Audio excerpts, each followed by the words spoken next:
नमस्कार बच्चों। कल हमने पढ़ा था पुरुष, वचन, लिंग, कारक, विभक्ति और उनके चिन्ह। आज हम पढ़ेंगे बेटा वर्ण विचार। वर्ण विचार में सबसे पहले हमें ज्ञात होना चाहिए कि वर्ण क्या है। वर्ण भाषा की वह सबसे छोटी से छोटी इकाई जिसके टुकड़े नहीं किए जा सकते वर्ण कहलाती है। जैसे अ, आ, ई। अब ये तो हो गए हमारे वर्ण। हमारे जो वर्ण होते हैं उनकी एक पूरी माला होती है जिसे हम वर्णमाला कहते हैं। वर्णों के समूह को वर्णमाला कहते हैं। वर्णमाला के अंतर्गत स्वर तथा व्यंजन दोनों ही तरह के वर्णों का समावेश होता है। हमने हिंदी में पढ़ा है जैसे अ आ, ई उ री, ए ऐ ओ औ, अंग अंगः, ये सभी क्या है? वर्ण है बेटा। अब हम पढ़ेंगे वर्णों के भेद। वर्ण मुख्यतः 3 प्रकार के होते हैं। पहला होता है स्वर, फिर दूसरा व्यंजन, तीसरा अयोगवह। स्वर क्या होते हैं? स्वर ऐसे वर्ण जिनके उच्चारण में किसी अन्य वर्ण की सहायता नहीं ली जाती है स्वर वर्ण कहलाते हैं। जैसे अ आ, ई, ये मैं अभी आपको बता चुकी हूँ, ये सभी स्वर वर्ण थे। संस्कृत में स्वर वर्णों को अच कहा जाता है। संस्कृत में स्वर वर्णों की संख्या बेटा 13 होती है। जैसे अ, आ, ई, उ, री, ए ऐ ओ औ, अंग अंगः। अब इसके बाद हम पढ़ेंगे स्वरों के भेद।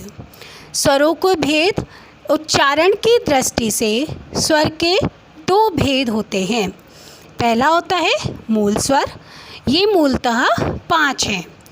पहला अ, ई, उ, री और लिरी।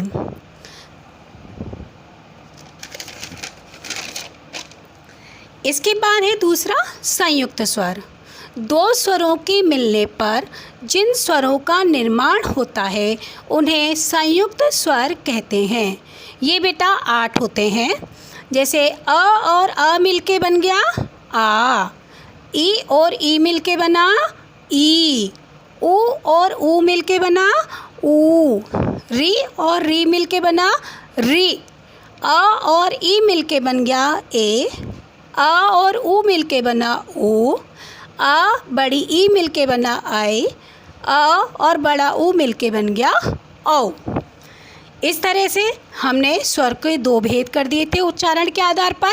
एक था मूल स्वर और एक था संयुक्त स्वर। अब हम देखेंगे स्वर 3 प्रकार के होते हैं। पहला होता है ह्रस्व स्वर, दीर्घ स्वर, प्लुत स्वर। ह्रस्व स्वर कितने होते हैं?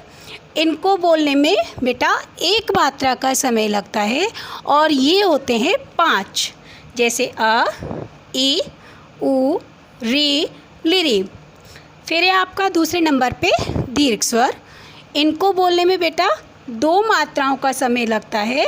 जैसे कि आ, ई, उ, री, ए ऐ ओ औ।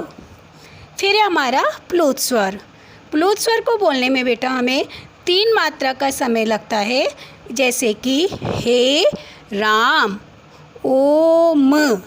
हम इस तरह से ये हमारे स्वर हो गए और इस तरह से हमारा जो ये वर्ण विचार है इसका एक टॉपिक हमारा क्लियर हो गया, वो था स्वर। अब नेक्स्ट टॉपिक जो हमारा है वो है व्यंजन। वो हम आपको नेक्स्ट क्लास में पढ़ाएंगे। धन्यवाद बेटा।